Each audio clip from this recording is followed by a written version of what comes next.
Welcome, everyone. My name is John Gaventa. I'm a fellow here at the Institute of Development Studies, and I'm the director of the Action for Empowerment and Accountability Research Program, which is hosting today's seminar.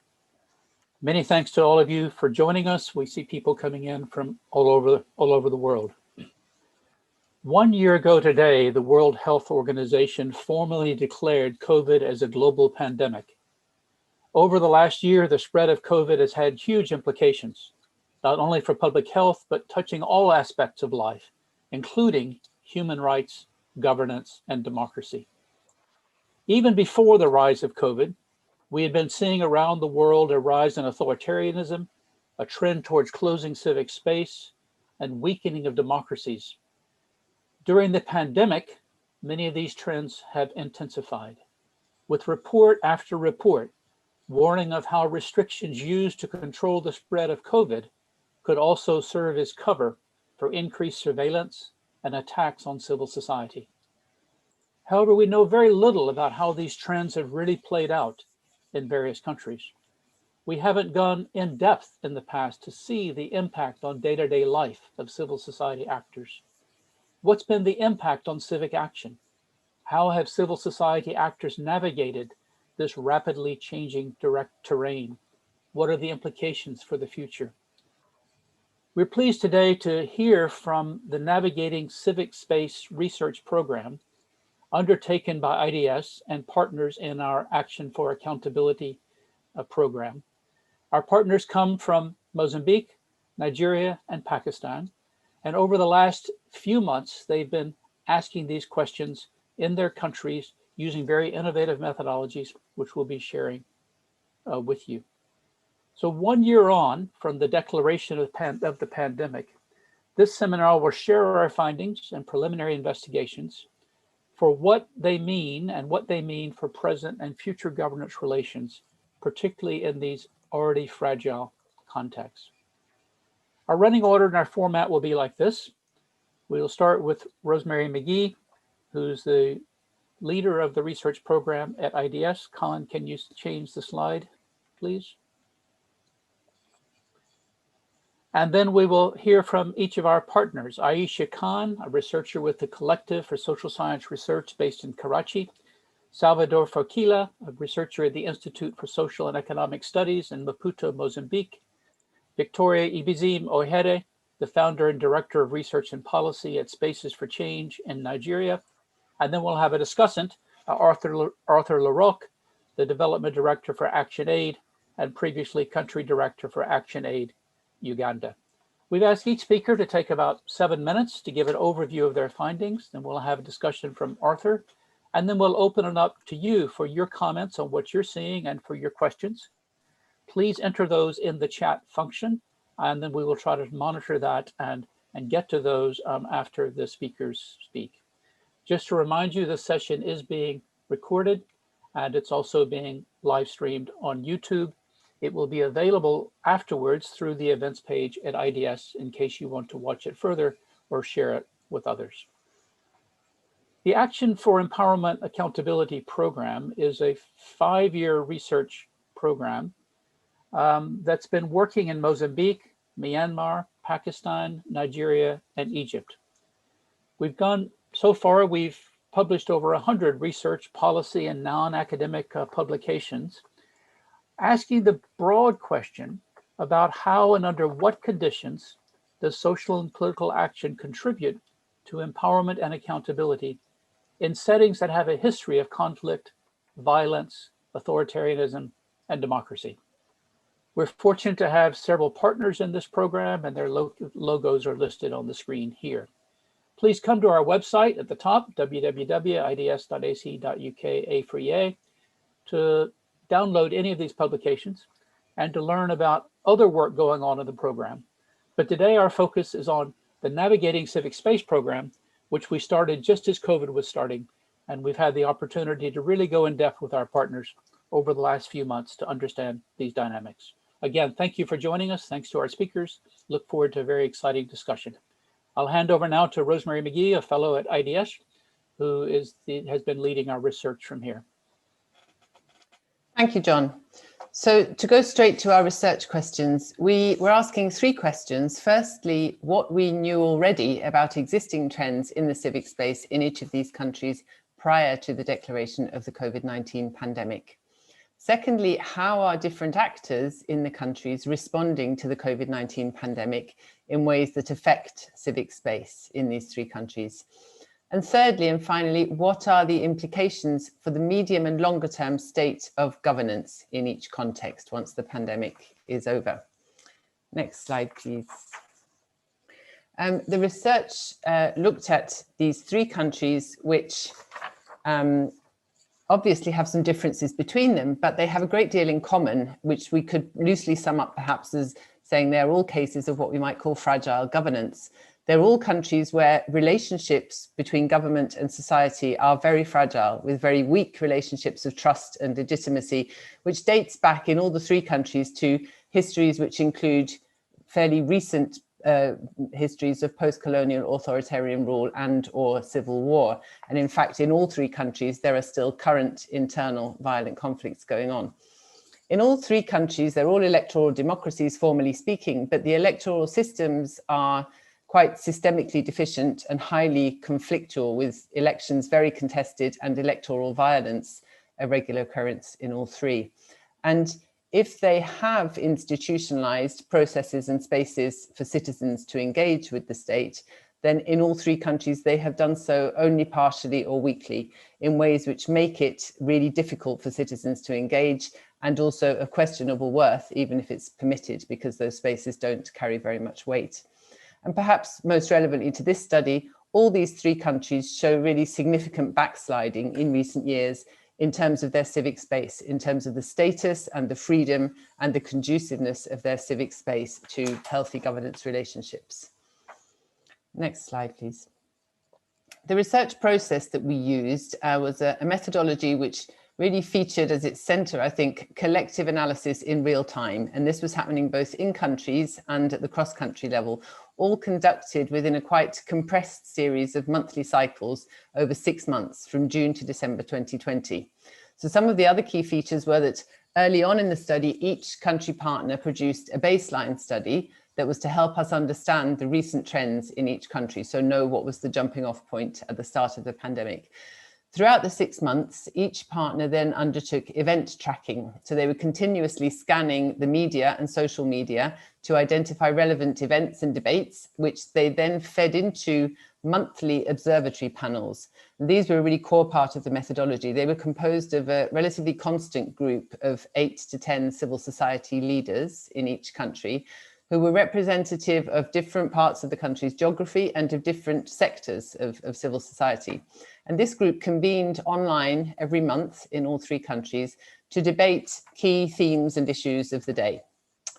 Then data from the event tracking and the observatory panels was also supplemented with key informant interviews. So we held key informant interviews with members of civil society, social activists, carefully selected so as to provide the harder to reach perspectives and to help us to ground truth some of the other data or to fill in important gaps.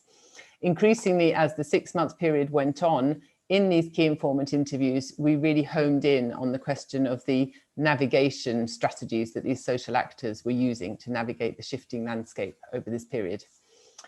Going on in the background to all of this, in the very capable hands of Colin, our research officer, and Niranjan, our research assistant, was a global scanning exercise in which all of the very multiple new research and commentary that was coming out all the time on the pandemic and on governance and on civic space was constantly being reviewed and summarized and fed into cross-country synthesis discussions. And we held these cross-country synthesis discussions monthly, and they took the form of a monthly dialogue between all of us on this call on the discussions going on in observatory panels and on the sort of patterns of events that we could see in those. And through this, we were cumulatively building up a picture of emergent trends that we were seeing. And each month we were drawing out some new insights that then informed some of the subsequent inquiry after that in the subsequent months. So partners have now got to the point of writing their final country reports, and we're hard at work on pulling together the overall final report, which we hope to bring out in April. Next slide, please. So what's happened during the pandemic. I'm going to give just a very, very brief overview on what our data seems to be showing us before handing over to partners to give their much more vivid and grounded and colourful views on this. Certainly, civic space has continued to shrink and to change, both online and offline. Under cover of the pandemic, we're seeing an intensification in several factors in the use of repressive force against civil society actors and citizen activists. We're seeing critical voices being increasingly rejected or oppositionized, sometimes quite vehemently, so associated with the political opposition and therefore at best invalidated and at worst treated as suspects and to be suppressed. We're seeing increased stigmatization by others, stigmatization of others by dominant voices and dominant groups, whether those are ethnically or politically or regionally defined. And we're seeing deepening social divisions along all of the usual social fault lines, including social class and livelihoods. Just hot off the press while we were preparing for this seminar, there are 3 new global level sources that are just out, which really tend to confirm this sort of overarching finding about us. There's VDEM has produced its 2021 report with the brilliant but sobering title, Autocratization Turns Viral. Freedom House has produced its 2021 report called Democracy Under Siege, and Civicus has produced its latest update from its Civic Space monitoring project. And all of these 3 sources note in general increased autocratization and reduction in freedoms during the pandemic period. These 3 countries that we're looking at remain classified roughly the same, except that Nigeria is one of the few to have graduated to electoral democracy from being called electoral autocracy a year ago. But in terms of civic space, the 3 countries remain obstructed or repressed, which was the same classification at the beginning of the pandemic period. What about civic action? Well, in some cases, because of the narrowing and more repressive civic space, but in other cases, despite the narrowing space, we've also seen some really important changes in civic action. We can't say that these changes are directly caused by or driven by the pandemic and by countries' responses to it, but they're clearly really strongly associated with it. And they consist essentially of changes in the salience of particular issues, particular kinds of actor, and particular repertoires of action in the civic space. So civic energy has been shifting towards certain issues, which the country presentations in a moment are going to highlight more. Some new actors and new coalitions have emerged, sometimes out of necessity, but also as a strategic response to the circumstances. Repertoires of action have been adapting and extending. Some of the more unruly repertoires have been on the ascendant. Citizen oversight has come into being in relation to COVID emergency relief and funding in particular, driven partly by a sense that mismanagement of these funds and this relief undermines the moral economy of the society at a very deep level. But trust between parties has clearly broken down further at a juncture where the status quo within societies, but also of the relationship between governments and people, has been laid very bare by the crisis, and its fairness has been really deeply and often indignantly questioned. So after that really brief overview, let's move on to illustrate this then with perspectives from the 3 countries.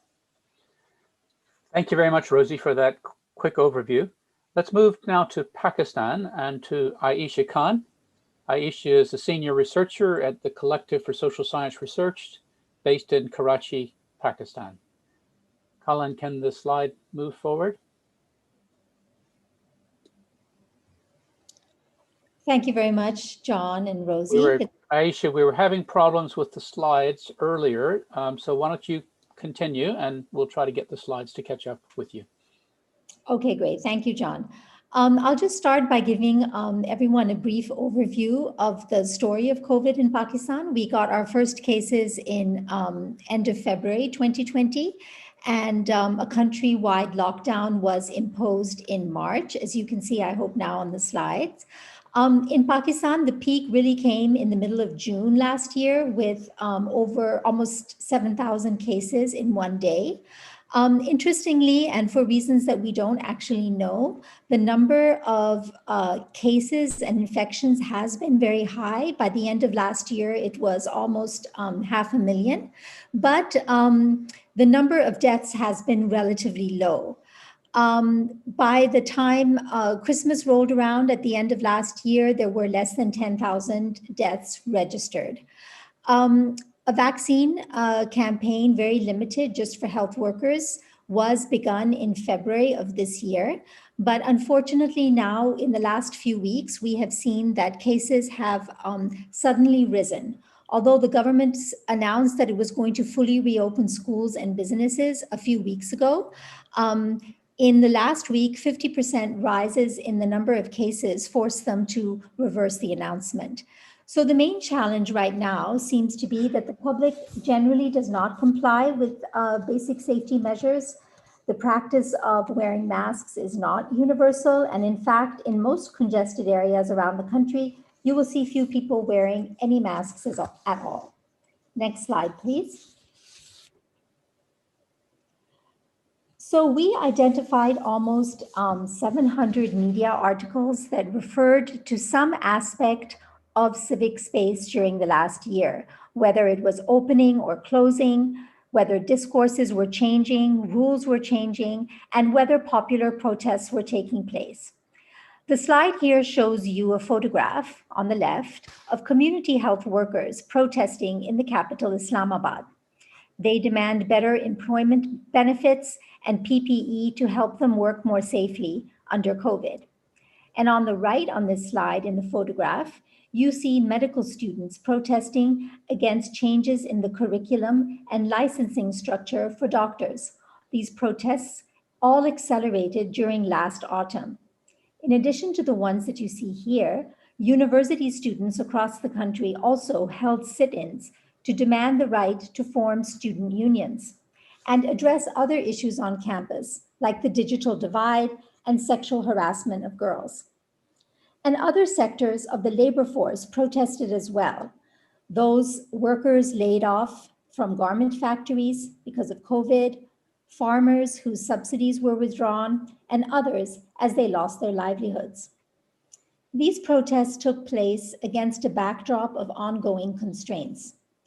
Casual accusations of blasphemy, which in Pakistan is punishable by death, added to the marginalization of Pakistan's small Christian and Hindu communities. Cases of rape of women captured enormous media attention and triggered feminist protests. Enforced disappearances of political dissidents also continued, but now journalists are being disappeared as well. So I will speak more about the push for further media controls. To focus our attention on how the government imposed regulations to reduce the extensive coverage of these protests and constraints that I have just itemized. Can we have the next slide, please? So even before COVID, 3 new laws and rules emerged. These added to a deepening sense that media freedom was subject to the whims of an increasingly securitized state. The government is eager to control public discourse to protect its interests in the name of national ideology. Individual journalists posting their views on social media have been arrested and disappeared. So the Pakistani authorities have blocked more than 800,000 websites and platforms from June 2018 to May 2019. And the citizen protection rules, which you see here on the left column, were superseded by more draconian new rules during COVID. The new rules, which you see described on the right column, allow the Pakistan Telecommunication Authority to both hear complaints, interpret the law, and adjudicate on all online content, with limited rights of appeal by all forms of providers. Now, international observers have responded to this by saying that the draconian data localization requirements will shut down Pakistan's digital economy from the rest of the world. There were further constraints on media freedom as well. A number of women journalists said that their coverage of the government's pandemic mismanagement led to online abuse by trolls from the ruling party, sexual harassment, which the legislation is supposed to guard against, continued, so much so that these journalists were called to testify before a Senate committee. The government has also tried to ban applications like TikTok and dating apps, arguing that they promote immorality in society. But these bans were later overturned by the High Court, although we've just heard today that one high court in the city of Peshawar has reimposed the ban on TikTok. So we wait to see what the next steps will be. Next slide, please. So the PICA law, which is the acronym for the Prevention of Electronic Crimes Law, and the new rules are having the desired effect. Dozens of activists and journalists have been charged with breaking the law.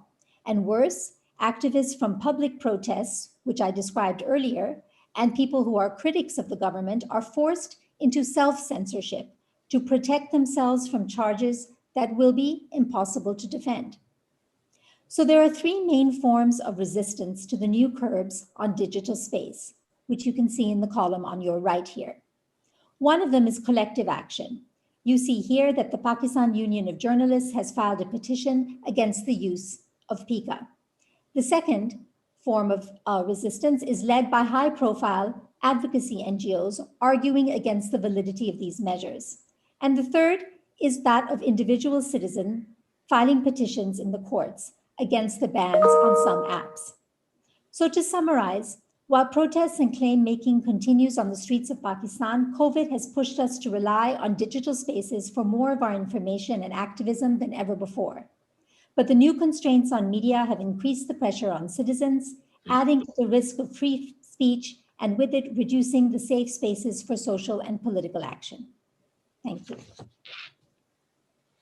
Thank you, Aisha, and thanks so much for highlighting the issues of online space and how that's both opening and being closed. Each country has come up with so many different findings. They're choosing very selectively to focus on one or two particular themes. So let's go on now to Mozambique, and we'd like to hear from Salvador Forquila. Salvador is the senior researcher at the Institute for Social and Economic Studies, IESE, in Maputo, Mozambique. Salvador, welcome, over to you.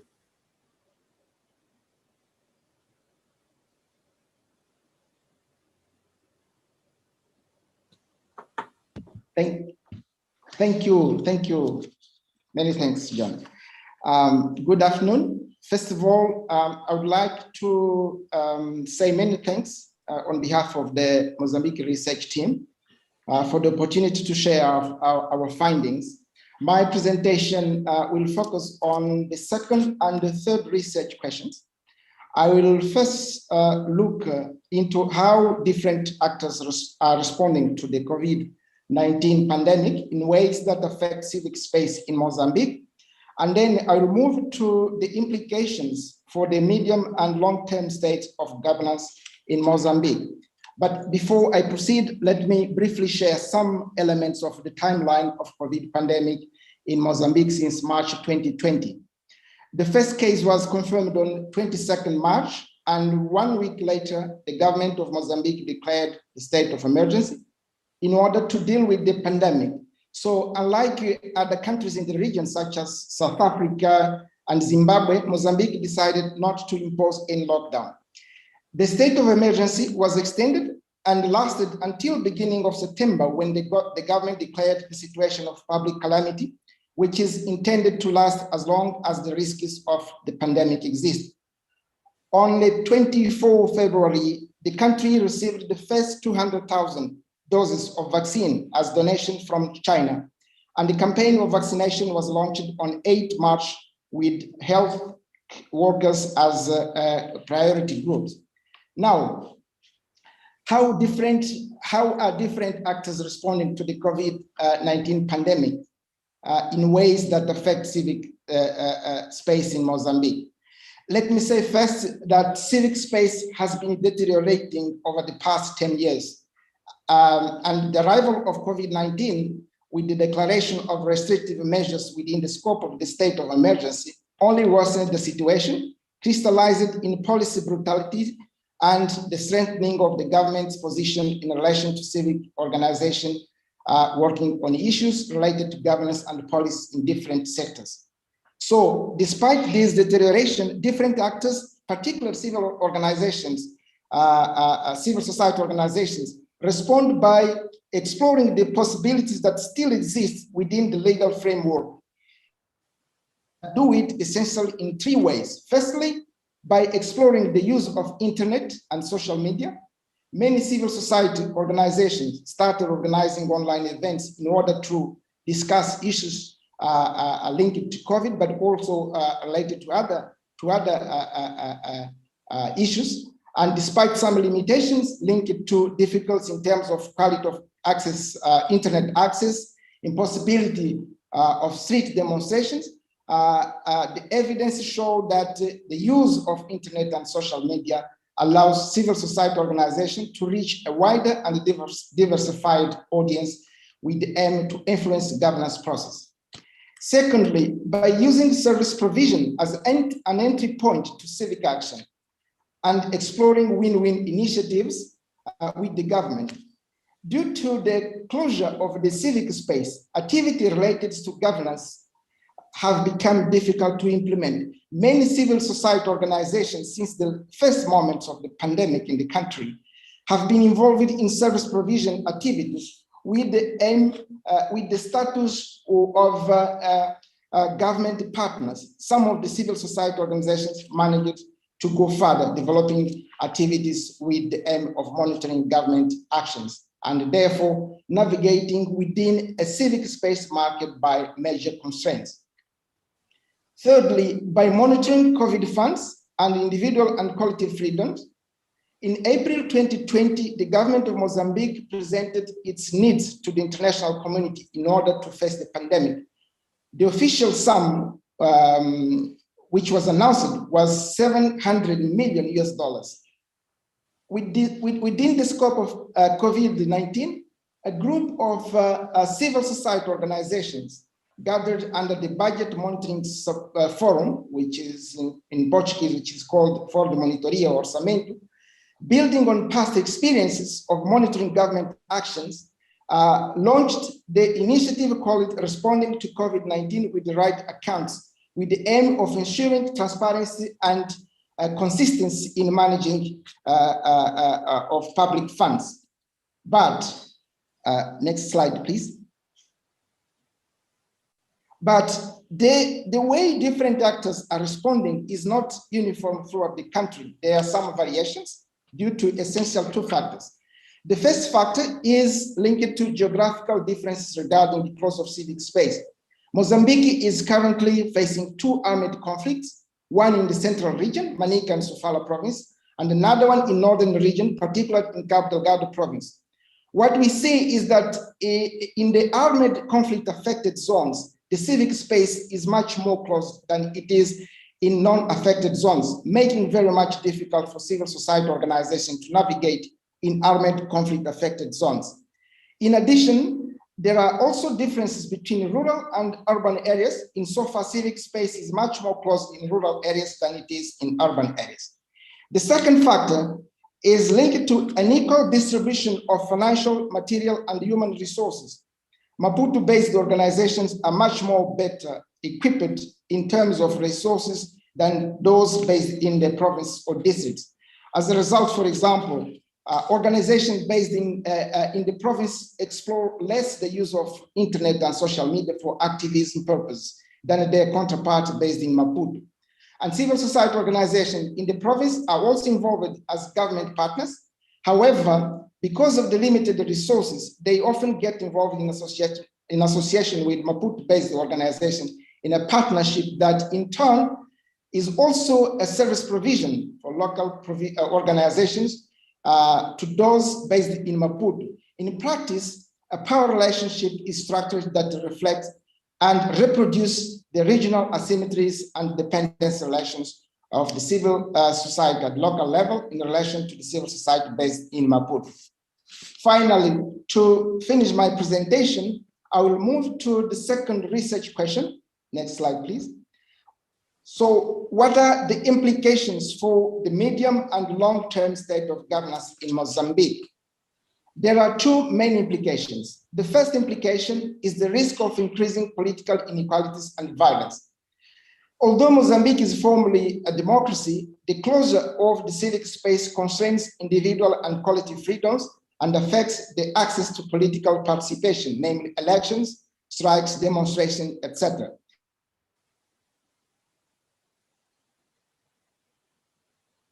And in general, groups connected to the political opposition are less likely to participate and consequently to influence the governance process.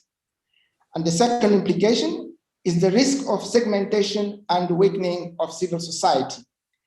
With the closure of the civic space, while some civil society organizations are co-opted and enjoy government support, others are stigmatized, very often making it difficult for civil society to unite and mobilize around common issues, common causes, in order to influence governance process.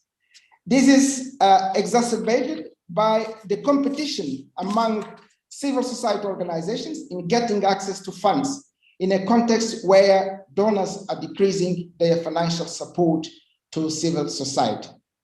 Thank you so much.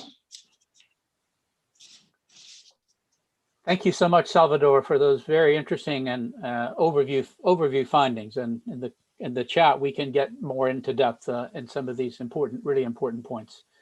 Finally, for our third partner country, we'll move to Nigeria.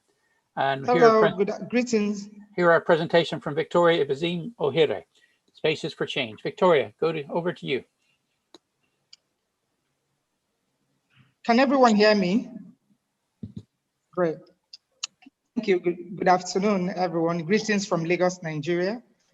I am very happy to share my findings over the last 6 months on the project Navigating Civic Space in the time of COVID-19. So I'm sure, let me start by sharing some information about the local context when the index case was confirmed on February 27 last year. And that was accompanied by a very rapid increase in infection rates. As of 2 days ago, it now stands at 158,906 cases and almost close to 2,000 deaths. And being a new virus, a strange virus that came so suddenly, there was a lot of rush about the best type of response that was suited to the pandemic. So that rush, in that rush, federal and state government quickly hurriedly enacted emergency regulations. And most of those regulations contained extremely restrictive provisions. And those regulations go back into the lockdowns that were ordered initially in the 3 states, but eventually replicated across states of the country. And some of those, as was seen elsewhere, there was a lockdown of social and economic activities, banning of all forms of social gatherings, requirement for people to wear face masks and wash their hands, use sanitizers. And those new regulations were new, and people were being asked to comply with those protocols issued by health experts. And to enforce compliance, security forces resorted to the use of force, which resulted in securitization of the COVID-19 regulations. Security forces looked upon COVID-19 compliance. They employed the previous coercive methods used to enforce law and order, and with those borrowed norms, they applied it to enforce compliance. And those costs resulted in spikes in human rights abuses and contractions in the civic space. And those spikes, because they were new, and the rapidity and frequency of the violations informed civic actors to begin to track and document some of the trends that they were noticing. And most of those can be found on the Closing Spaces database. That is on closingspaces.org/COVID-19. Next slide. So as a follow-up to that, in furtherance of those regulations that were hurriedly enacted, and when I say hurriedly enacted, Nigerian Constitution has a procedure for lawmaking and a pre-elongated procedure. So some of those rules were relaxed to enable lawmakers pass laws just within days without following those statutory protocols. And that meant that the input of a number of stakeholders were not sought in the enactment of those regulations. So a number of new acts were criminalized. For instance, the failure to wear face masks, Curfews were imposed in different parts of the country. There are bans on interstate travel, prohibition of all forms of air travel during the period. New transgressions that were noticed, that were criminalized during the period also included overloading in transport, public transportation, and partying, all forms of night clubbing and eating in publicly in restaurants. And I think I did mention again about how state actors were now using excessive force to enforce these acts that were newly criminalized. An example of the use of coercion is when a state governor in the southeastern part of the country required issued a directive to security forces to shoot at sight anybody that was found escaping from the isolation or the quarantine centers. And that excessive use of force resulted, as of April, there were about 23 documented deaths resulting from excessive use of force by state actors, whether law enforcement officers at the state and federal levels. And of course, with that excessive use of force, there were extreme human rights violations and crimes, particularly the crime of rape against women. Some of the women that were arrested for curfew violations had to offer sex in exchange for bail. Of course, there were also, we also observed some social divisions, especially within the religious community. For instance, there was the Orthodox community supported government COVID-19 regulations, particularly the banning of public gatherings, including religious activities. Whereas the Pentecostal brethren disagreed vehemently because it affected their religious activities and also their interdenominational operations. Of course, we also saw restrictive legislations, a wave of restrictive legislations, and the most prominent of them all is Control of Infectious Diseases Bill that gave the proposed law then empowered police officers to arrest people on the streets that looked sick.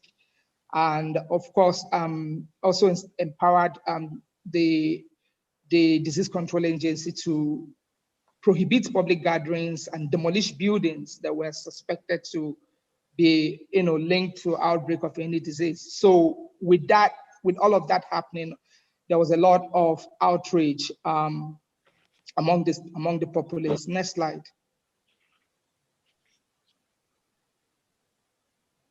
So with all of that happening, civic actors, both old and new, began to push back on a number of strategies.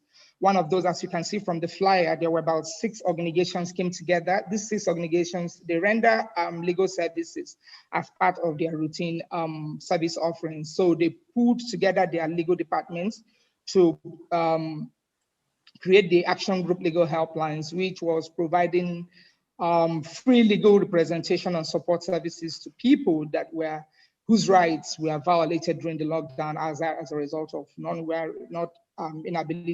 wearing face masks or curfew violations or attending any form of public gatherings. So all of those sort of incidents. So those type of collaborations, we saw a lot of that between civic actors, between NGOs, and of course, I talked about earlier the incident tracking. A number of groups like Spaces for Change, like the National Human Rights Commission, they were tracking the violations that they were seeing and publishing them on a database to provide evidence for lawyers that were providing legal representation for victims.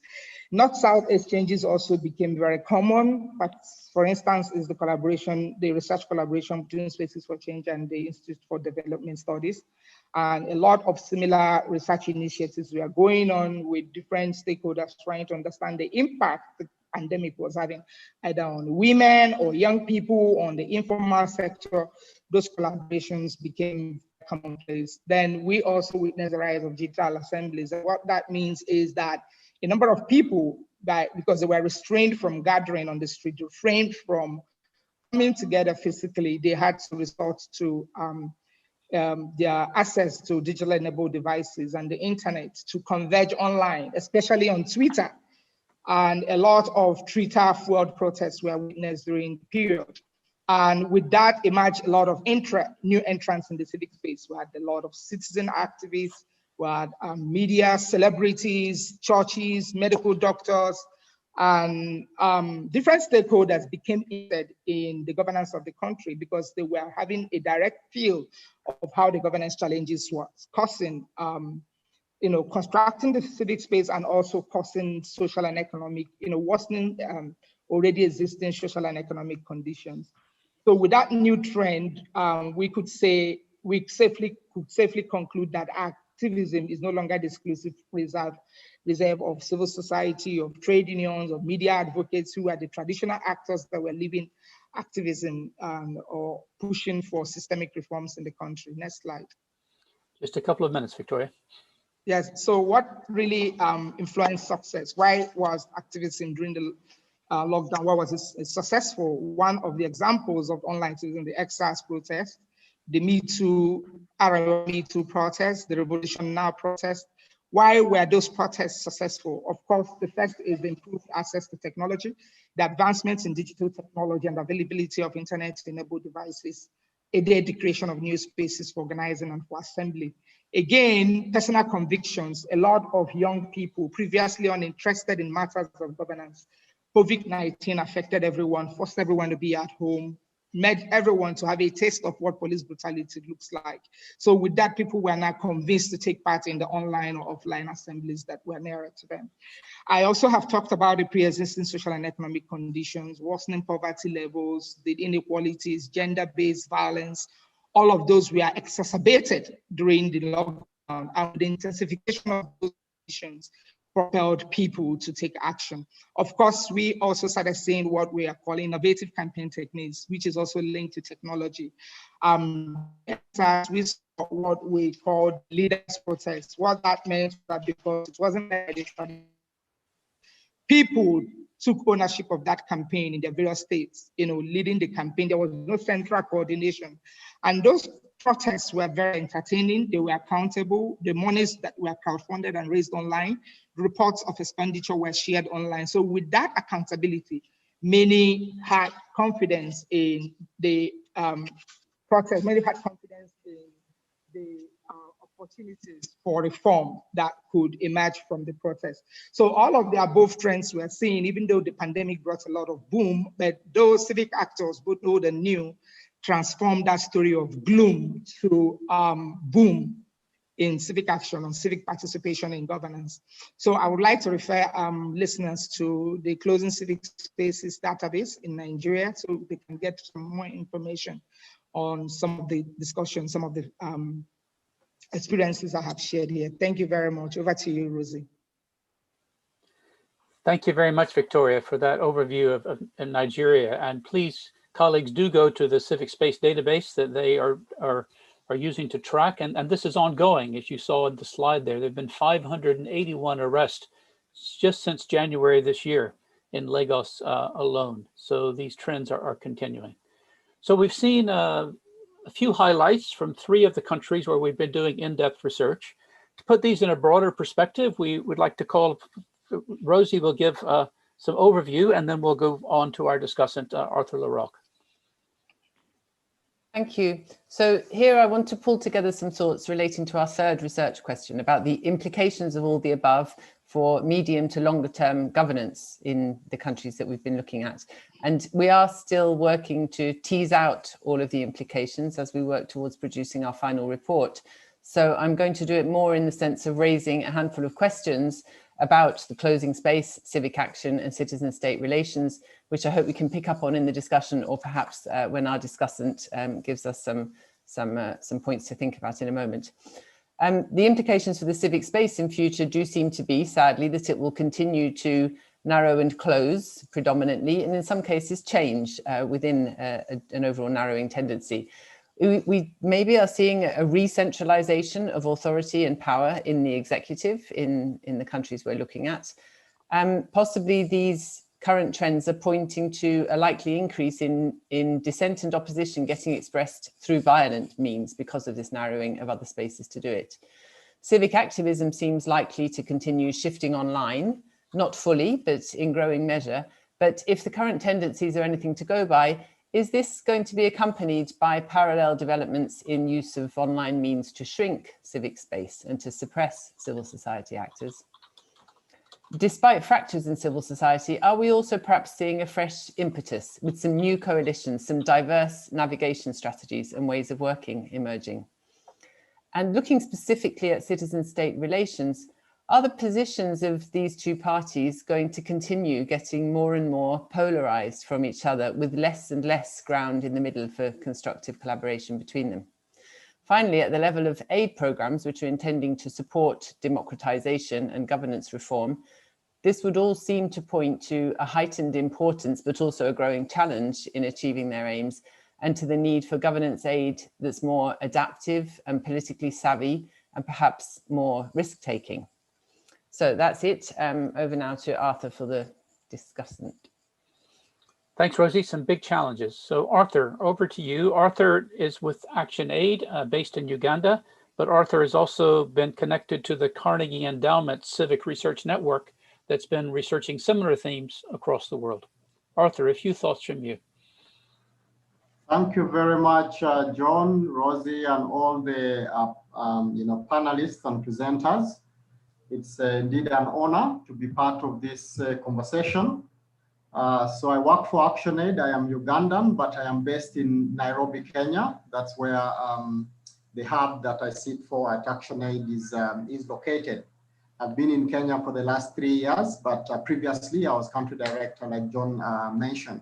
I'm also a very humble and honored to be part of the IDS alumni. I was there sometime in 2006 when I did my master's, and surprisingly, John was also my supervisor. So a nice reconnection in this regard.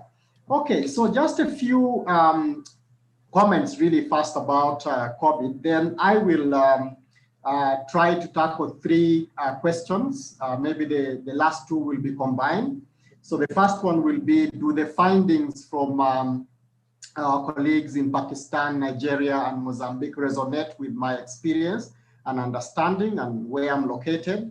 And secondly, I will try to reflect on further implications on civic action, and that will connect, I think, very neatly with what Rosie the last slide that Rosie spoke to, because a lot of my thoughts are very much in that line as well. And then what does this mean for long-term, citizen-state relations? So those last 2 questions, I might just combine them. So COVID has exposed in many countries just broken systems, just completely broken systems.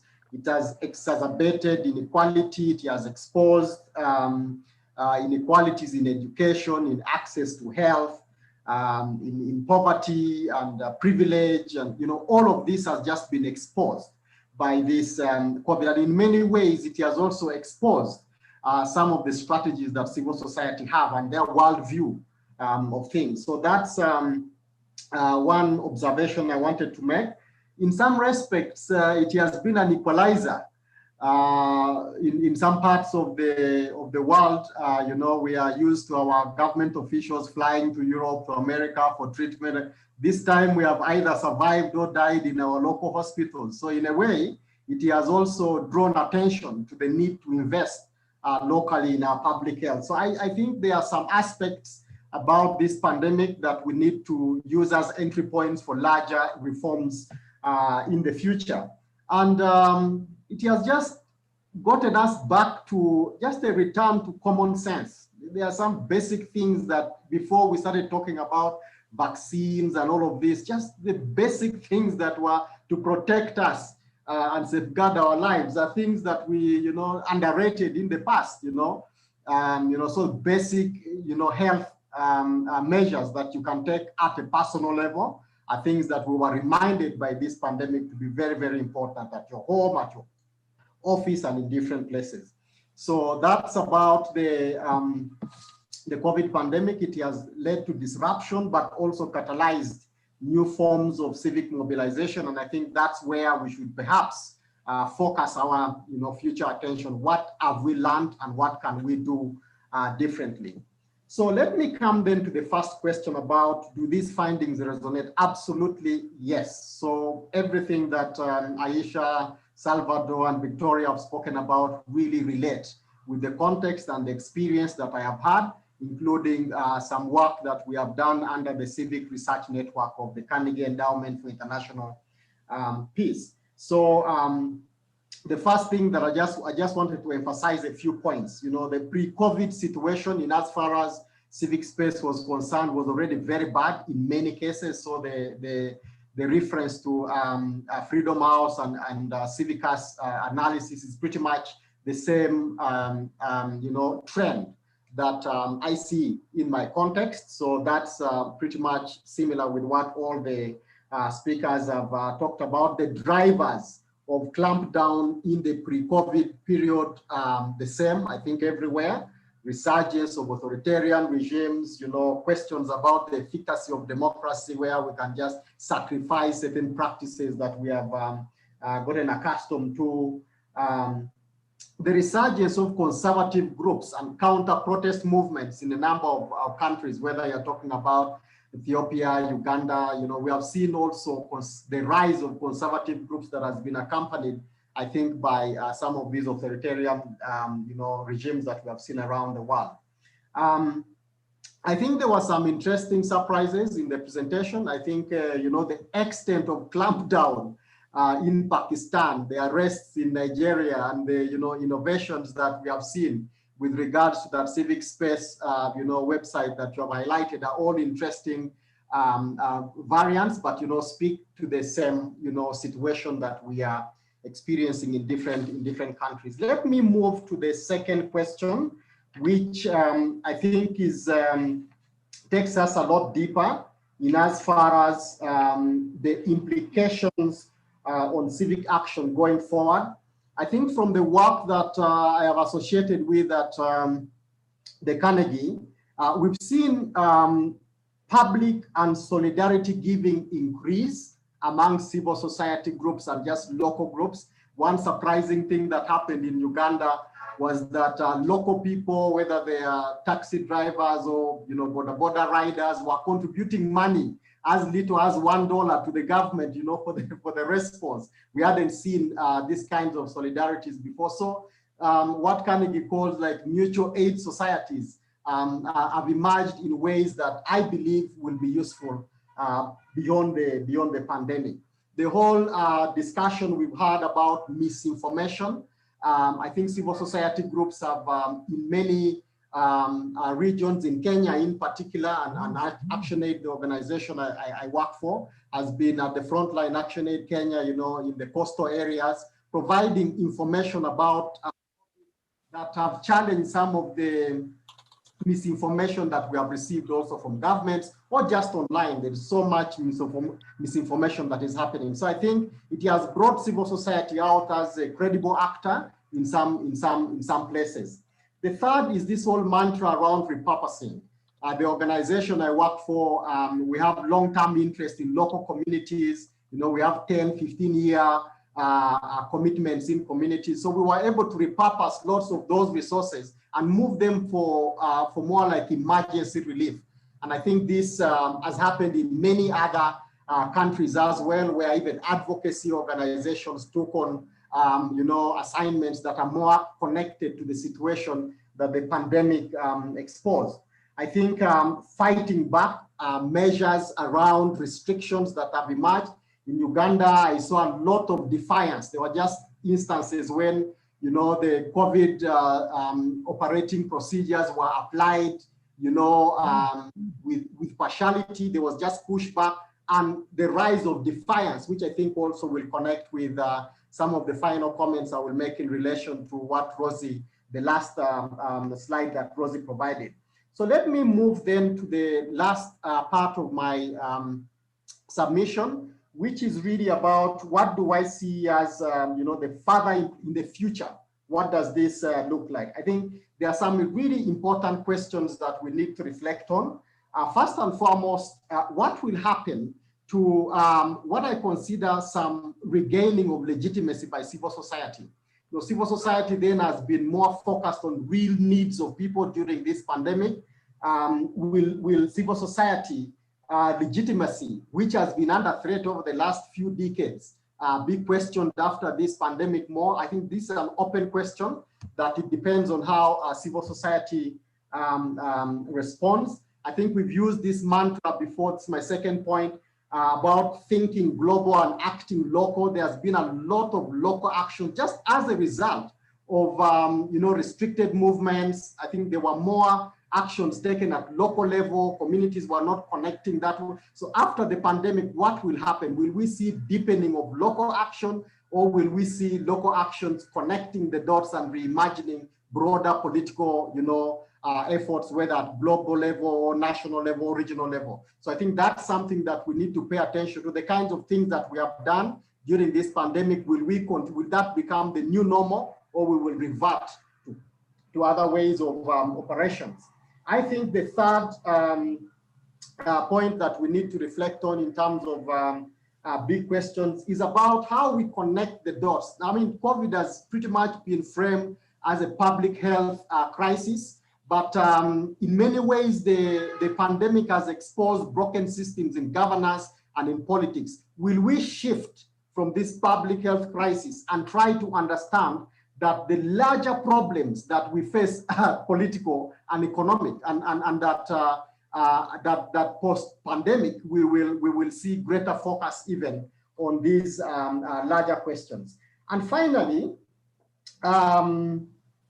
there is a big question that we need to reflect on, which is about whether post-COVID we will pull apart as civil society, because we have been exposed as a society. Inequality, COVID has affected us in different ways. We have reacted in different ways. Will we continue with those different ways, or will we see greater momentum for collective action? I think this is an open question again, which will depend on context. But what I foresee in as far as state government relations citizens relations are concerned, I just see greater waning trust between civil society, citizens, and the state, just because of the way the response has been handled. So that's an area that we will need to pay attention to, especially as we go to this whole area of access to vaccines and the like. I think there's just low trust, absolutely, in government and many of the processes that they have handled. And finally, we are likely to see different forms of engagement by civic actors and ordinary people. And I think I agree with Rosie's question. I think my response to it would be in the affirmative, that we are likely to see more violent expressions because of the suppression during this pandemic. People are going to express themselves more in defiance and more in rejection of establishment. So I think we need to do a lot of work to, build more collaborative dialogue amongst different actors. So let me pause there, and back to you, John. Thanks a lot for the opportunity. Thank you so much, Arthur, for that wonderful overview of not only what you heard from the panelists, but what you've seen in other parts of the world. Several of you are beginning to put comments in. Again, we welcome your comments in the chat box function, both your comments or your questions to the panelists and Arthur, but also if you have any comments you'd like to make from your own experience. I'm going to pose to the panel one question that has come up already, and it builds on what Arthur has said. Interestingly, we've heard a lot from all the panelists about increased surveillance, about clampdowns, about repression during this period of time. But we've also heard a little bit of hopeful, some hopeful messages. As Victoria said, it's not all doom. There's also some boom here for civil society. And Arthur, you talked about the resurgence of legitimacy of civil society, particularly local civil society groups who had to be less reliant on international NGOs, because INGOs, first of all, just couldn't. Many of their staff weren't present if they were expats. We've seen the rise of defiance, which can be hopeful, but it can also turn violent if not properly channeled. We've seen a connection of issues of health and politics and the economy. We've seen greater collaboration, oftentimes amongst groups and mutual aid. But we also saw in some of our work, and a couple of the panelists mentioned, greater competition and fragmentation amongst civil society groups. So I wonder if any of the panelists would like to pick up on this, particularly Aisha and Salvador, because Victoria gave us and Arthur gave us some hope there at the end. What are you seeing in terms of hopeful signs in your countries that might emerge from this this pandemic for civil society and citizens' action?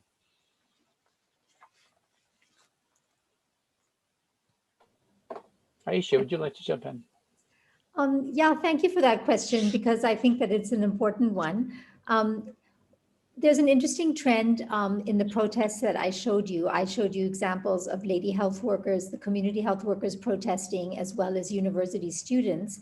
And that has really shifted the focus of claim making from collective action groups that were spearheaded by funded NGOs to actually completely non-funded organizations. Student groups have no money really to spend.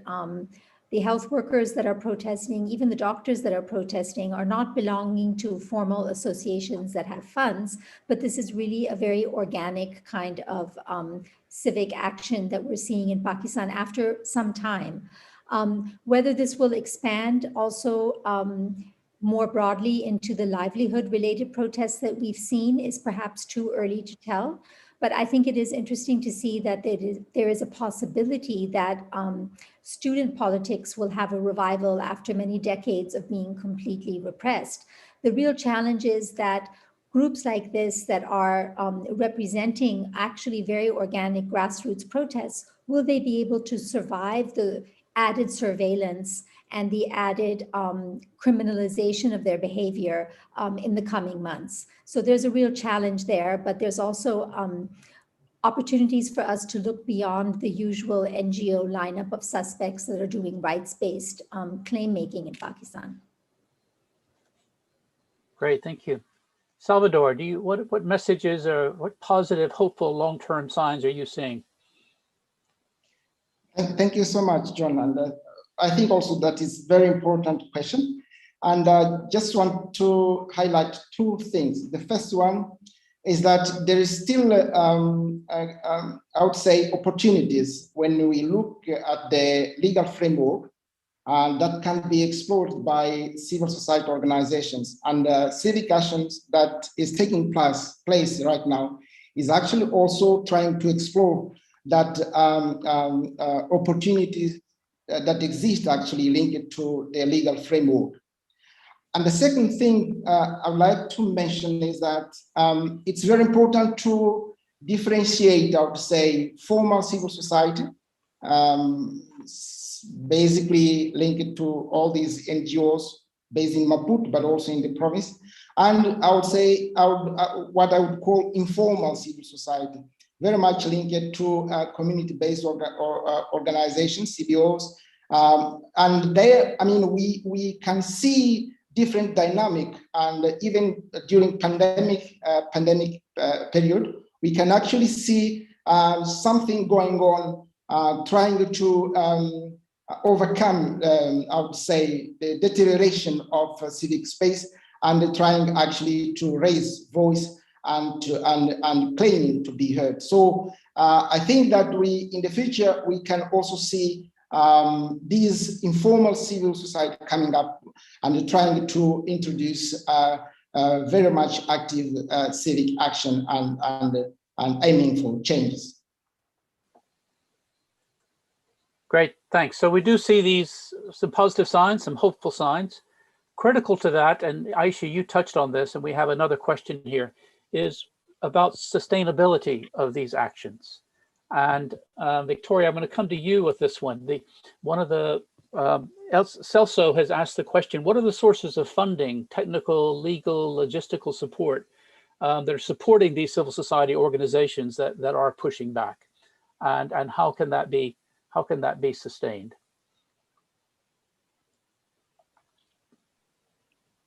Great, thank you. I think the funding, the pandemic created opportunities for new forms of fundraising, especially through crowdfunding. A lot of civic actors in the country, particularly registered non-governmental organizations, have heavily relied on external funding to operate. But with the pandemic, it opened the door for local philanthropy.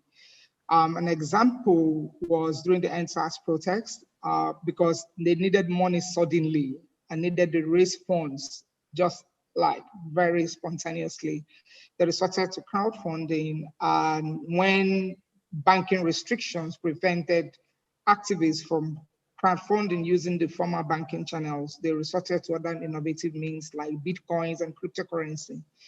And the dependent using cryptocurrency to raise funding was particularly significant because it wasn't popular at the time, but that helped activists to mobilize resources needed to push their campaigns forward. And recently, the country has banned cryptocurrency, all forms of trading in cryptocurrency, and that is why we established a link between the NSAS process and the current ban on cryptocurrency to prevent, continuous use of those means to raise funds for, public dissent, for organized public dissent. But what is unique about the new entrants is because weeks before the protest broke out, the traditional actors, the trade unions, were to lead the country on a nationwide protest against increased tariffs in fuel and electricity. But those protests never saw the light of the day because the leaders of those protests were, they faced intense pressure from the government and they backed down. And that has happened too many times, leading to public dissatisfaction or eroded public confidence in the traditional actors who traditionally led nationwide protests. But with this entrance showed citizens that there could be new opportunities, there could be new actors that could drive reforms and systemic changes. So that for us gives hope or inspires confidence of sustainability, because citizens have suddenly realized that there's people power and people power. They've suddenly realized the efficacy of people power. And trends we are seeing show that citizens are not willing to back down on those upward trends that they have experienced. Thank you. I want to follow up to any of the panelists with perhaps a loaded question from that, because I know we discussed it in our dialogues. Arthur and everybody has talked to these, and you've talked about new entrants, about the importance of local civil society, about how civil society is changing. What about donors who support civil society? Salvador, you mentioned the loss of the cutback of general donor funding. Are donors keeping up with these new trends? What will they do or need to do? Because I know we have some donors on the line. What do they need to do to adapt their funding modalities to support these new entrants and these new forms of action at the local level, including international NGOs, because we have some questions about that as well. Does anybody want to pick that loaded question up?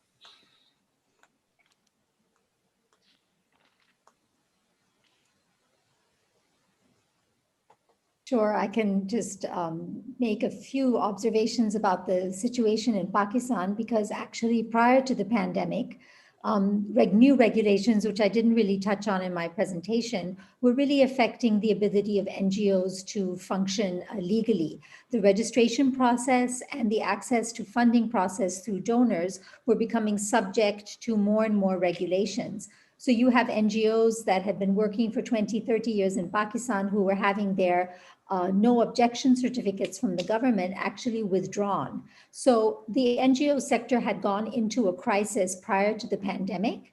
The donor organizations operating in Pakistan were trying hard to strategize very quickly to figure out who could they easily give their money to.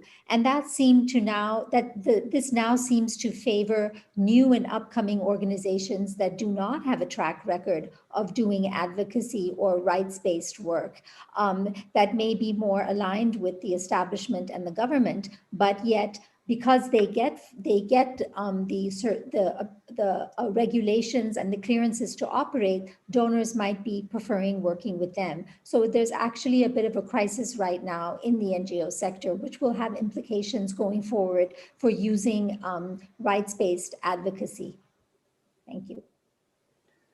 That actually chimes with another question that's come in, or comment about the pandemic actually transforming the identity of local CSOs from being rights-based organizations to being charities involved in service delivery. And Salvador, you talked about in the limited space, using service delivery was an important window. But how does this identity shift? What's going to happen with the advocacy and human rights and governance rights claim-based role of civil society organizations? Is there a risk that in delivering services and dealing with the immediate crises, that some of those longer term struggles for change will be put on the back burner, as someone is asking? Arthur, as well as any of the panelists, and Rosie, you may want to comment on that. Yeah, I could just make a quick comment there. I think I very much agree with some of these suggestions about sort of renaturing civil society in a way, some of civil society, to make it, to put it back perhaps to a position where it's more about delivering services than about making political claims, political with a small p, but increasingly political claims around accountability for rights and entitlements.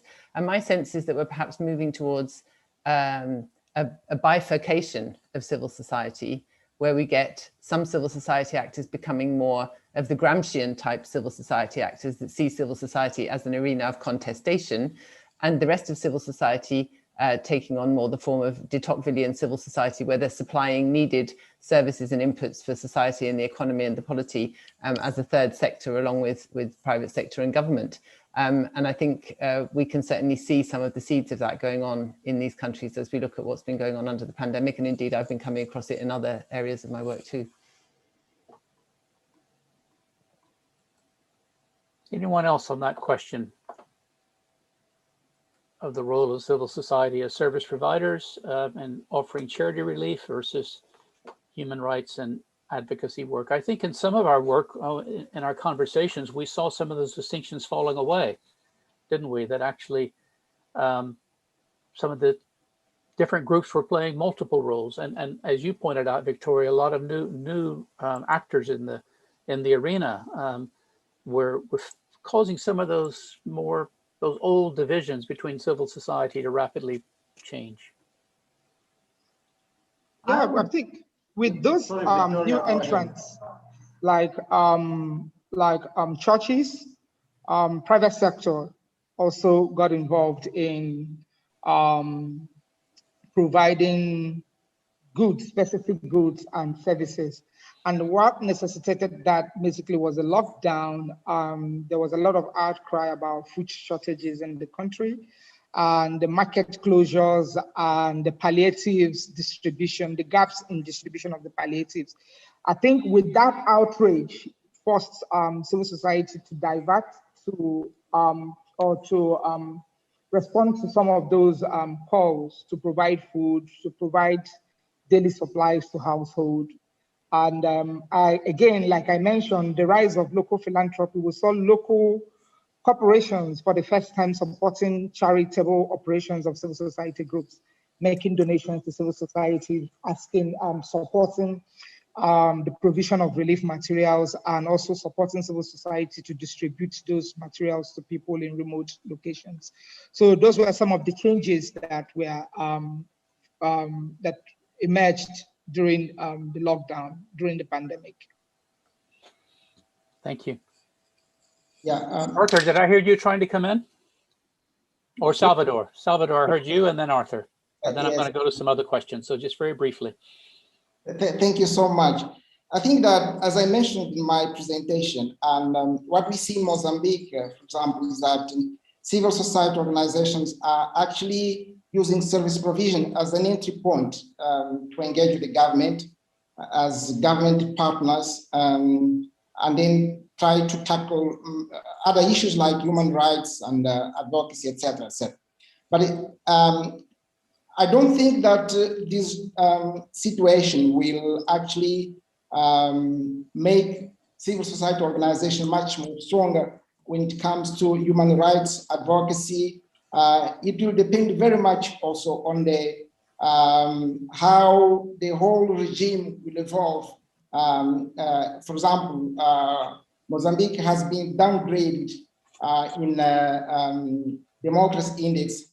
Now is an authoritarian regime. So as long as the situation will continue, as long as the Mozambique will continue being an authoritarian regime, it will be very, very difficult from my point of view to have this kind of transition from service providers to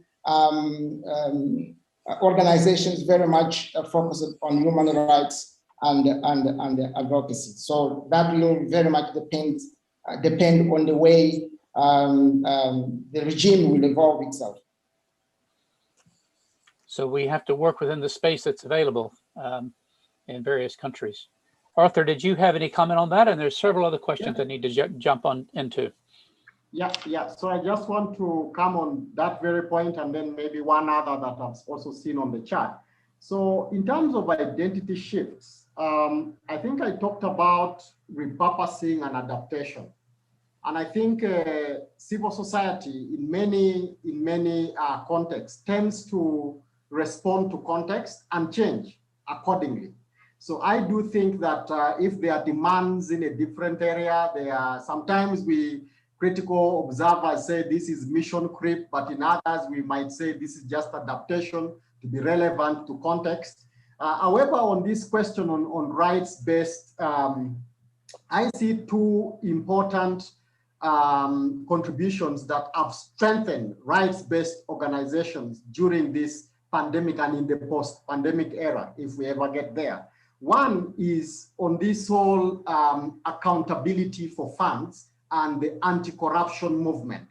In a country like Kenya, Uganda, and a few others that I know in Africa, I think the pandemic, because of the lack of transparency around which a lot of interventions have been run, has exacerbated the loot of public funds. And I think it has given new impetus to anti-corruption movement groups to really raise greater concerns about accountability for public funds. I think the second group that has been re-energized is the public debt groups, because a lot of African countries have gone to, get either debt relief or borrow more money for, covering the deficits they have in their budgets. And this has led to exacerbation of the debt situation in many countries and a resurgence, and I think, more life in debt campaign groups. So I think all these are rights-based and advocacy related that I believe have been inspired or at least, revitalized with this pandemic. Coming to the second question that I've seen a very long posting around, and I agree with this post around what has COVID done to, how has COVID exposed civil society organizations and their weaknesses in particular? There are a number of ways. I think there is a crisis of knowledge. There were points in time when even scientists and public officials and civil society could not explain properly some of the contradictions in the response. So I think the push for greater knowledge within the sector is something that I see as a positive outcome of an exposition of weakness in terms of knowledge. I think the structures of decision making in some organizations have had to change dramatically from self-serving bureaucracies where decisions just take forever into more nimble ways of decision making. And I think this is a positive thing that hopefully we will not go back to our old bureaucracies. So a weakness has led to an opportunity for reform also within civil society. Another question is around where we put our money. So there is a big debate happening about whether we are going to go back to offices, really. We've been working from home, have done more work-life integration. In the organization I work for, we are honestly thinking about, do we need all this space? Can we put this money in more mission-related work rather than paying for ourselves? So there are things that the pandemic has exposed that would require different kinds of investment, maybe more in digital, all these virtual workshops that we were having, all these things we didn't do before to the extent that the pandemic has forced us to. And the final point I would like to make really is about the question on international NGOs. I think there has been, the pandemic has exacerbated the legitimacy question, and a trend that was already there about really, are NGOs still relevant for the future in continents like this, with the growth of local civil society who have been more, I think, closer to communities as a result of restrictions. Cars were not moving, you couldn't run with your big Land Cruisers anywhere. So we were depending more on local groups. So I think many international organizations need to rethink their partnership approaches, strengthen more local capacity than investment in themselves. So I think this is an important, and I think it is a positive outcome of this situation. Thank you. Thank you very much. We've talked a lot about online space here and how that's opened up, but we also were warned from Aisha about the closing and tightening surveillance in that space. I just want to call attention to a recent report from the African Digital Rights Network, which looks at 15 countries at the ways in which those online spaces are being closed down as well. And Tony Roberts, one of the authors of that, writes that when Civic Space opens online, governments also take measures to close online space. I don't know, Tony, if you're online now, or Emily, if anyone could share in the chat the link to that excellent study by the African Digital Rights Network. We're about out of time. There's lots of questions here, but one it's slightly different from the civil society theme we've been talking about, is someone does raise the question about the federal nature of two of the three countries here. In Pakistan and Nigeria, they are federal, or they have states and then provinces or districts within them. What difference did that make? Someone's asking. In Mozambique, we found more of a unitary authority, but I recall that in our conversations, we saw lots of implications about the federal structure for how civil society and states respond. Can someone speak to that briefly?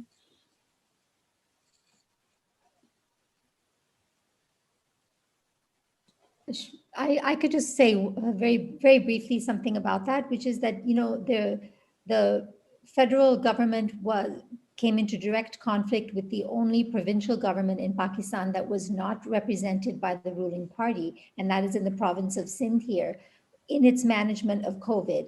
So you have a situation where you have one province that is going on a different COVID management path as the federal government, but also handling civil society somewhat differently. And that seems to have increased the strain between the center and the province that much faster than perhaps would have happened if there had not been the pandemic. So this is the province in which Karachi is located. They were the first to report the number of cases, the first to put in a lockdown, and so on. So I think there's some interesting tension there that may play out. Thank you.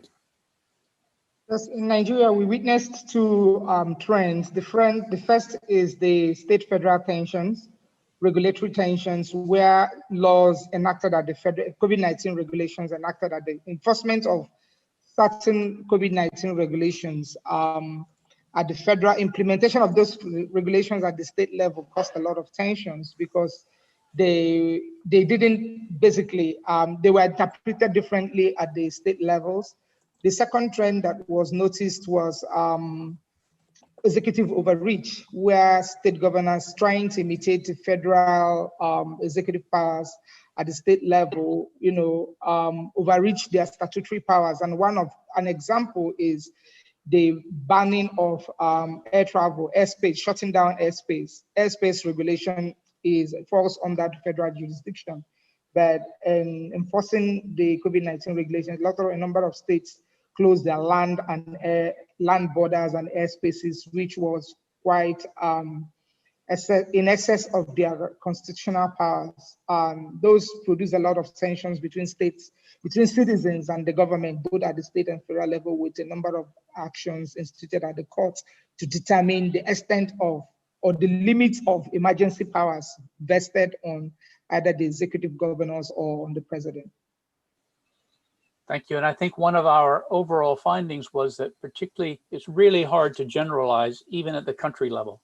So many reports have come out globally, and we hope that one of the contributions this research might be able to make is that we drill down in 3 countries, and then within those countries, we also found, as Salvador pointed out, huge variations. Variations according to conflict zones and non-conflict zones, variations according to which local political party was in power, variations, as Rosie and others pointed out, around class and ethnic and religious identities. As we mentioned in the beginning, I think we'll have to draw to a conclusion now, but as we mentioned in the beginning, this is work in progress. We really appreciate your comments. I'm sorry we couldn't get to all of them. Some of you have also raised questions about the livelihoods crisis affecting workers and how that's going to affect civic engagement in the future. In Bangladesh, you have a very interesting comment there about high payouts to textile workers during the COVID, but clamping down, on the other hand, of the civic space. And so what's going to be happening, as Arthur reminded us, as we see a political crisis, an economic crisis, and a health crisis, how will we connect the dots between those? What's the role of civil society and citizen actors in doing it? We'll be releasing our final report, we hope, in the next few weeks. And at that time, we also hope to have another roundtable, particularly for those of you who have been doing research into this area, so that we can share our findings around the research. Charles Gay, you've mentioned some of the research that you've been doing, for instance, which sounds very interesting. So if you're interested in keeping in touch on this, please contact us individually or come to our website, follow us on Twitter at A4EA Research, or sign up for our newsletter. The addresses are there on the screen. And that way you can be assured to hear about future dialogues around this and many other themes. So many thanks to our panelists. Many thanks to Arthur for his summary and discussion. Great set of presentations, which both gave us some hope, but also didn't minimize the fairly horrific level of clampdown on democracy and human rights we've seen under the guise of COVID around the world. Thank you all for joining, and we hope to continue our inquiry in this area. Thank you and goodbye. Bye. Thanks all.